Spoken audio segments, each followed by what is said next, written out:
Okay, question of the day. What's wrong with that exercise?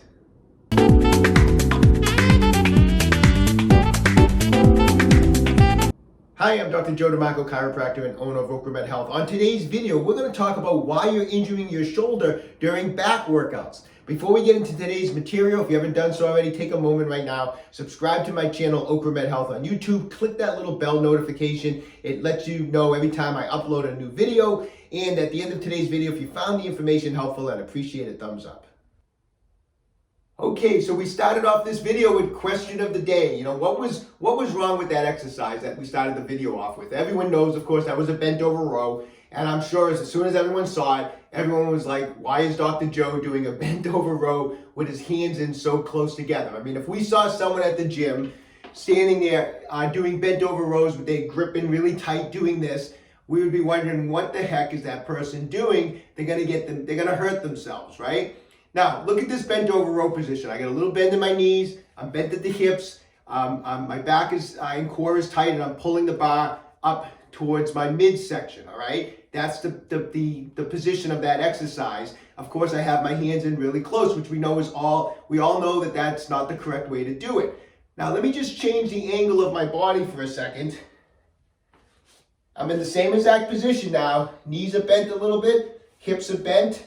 I have my hands in close. Matter of fact, you know what? Instead of using this straight bar, let me keep my hands right where they are, but let me grab a V grip. And grab this V grip. Look how my hands are right where they were with the bar, really close together. And now I'm on a cable machine, and I'm going to do a cable row. And I'm going to pull in. It's the same exact position.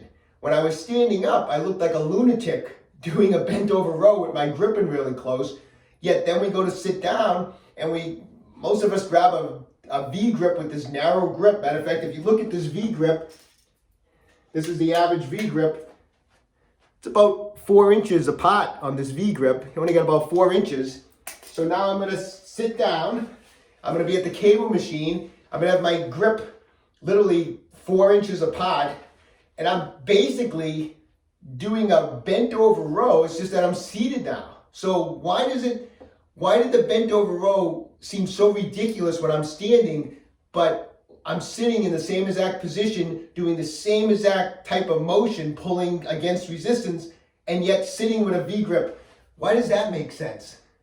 Okay, so why are we hating on the V grip today, right? I mean, this thing has been around for years. I mean, who didn't watch Arnold do his rows with the V grip and pump and iron, right? I mean, this thing has just been around. Why are we hating on it? You know why? It's because using a narrow grip on rowing type of motions puts your shoulder at risk for injury, right? So we're gonna lose the V grip. Okay, so let's talk about that a little bit. When you're rowing and I pull in with that V grip, look at what happens. I have internal shoulder rotation, and that last few inches is where we really kind of try to pull as much as we can. We're in that last couple reps, last few inches, trying to get that full contraction. And with the shoulder in internal rotation, we do everything we can, including firing the internal shoulder rotators. Now, this includes the subscapularis muscle, which is the rotator cuff muscle that performs internal rotation. That subscapularis, like all your rotator cuff muscles, are small muscles. They're meant to stabilize the shoulder joint. They're not meant to pull a 150-pound cable row. And when you fire that muscle to try to help you with such a heavy load, you put that subscapularis muscle at risk for a tear and for an injury, okay? And that's one of the reasons why we do not want internal shoulder rotation when we pull. Second reason, the acromioclavicular joint, your AC joint. It's basically the end of the clavicle meets the acromion process of the scapula. Now, the acromion process is 3 main types. Type 1 is a nice wide acromion process. Type 2 hooks a little bit, and type 3 is very hooked. Type 2 and type 3 acromion processes make that hole that's formed by the AC joint just naturally smaller. And through that hole, there's a bursar of the shoulder, and the supraspinatus, which is another rotator cuff muscle, travels through. When we pull with internal rotation, the top of the arm bone, which is the humerus, is rotating. And what it does is it kind of clogs up that space where the supraspinatus is passing through. It's making that space smaller. And if it's a nice wide, if you have a type 1 acromion process, you have a nice wide area in there, you probably could row with a V-grip all day and never have any trouble. However, if you have a type 2 and especially a type 3, which are pretty, they're not all that rare. There's a good percentage of the population have type 2 and type 3 acromion processes. And if you have one and you're pulling with internal rotation, that humerus is turning, and that hole is going to get smaller as we pull with internal rotation, you're making yourself very susceptible to a shoulder impingement or possible tear of the supraspinatus muscle. So it certainly is not worth the risk to do rowing motions with a V-grip with internal rotation, especially when there's such a simple solution. When you do a bent over row, you use a bar and you have your grip out in a neutral position so that your shoulders are neutral, right? Well, when you row, you don't need to use the V-grip. Use a straight bar to row with so that your shoulders are, I don't care whether you go overhand, underhand, but your shoulders are in a neutral position this way, or use a nice wide, some gyms have a nice wide V-grip. So when you grip the V-grip and you pull, look at my shoulder position. Doesn't that look a lot nicer than this?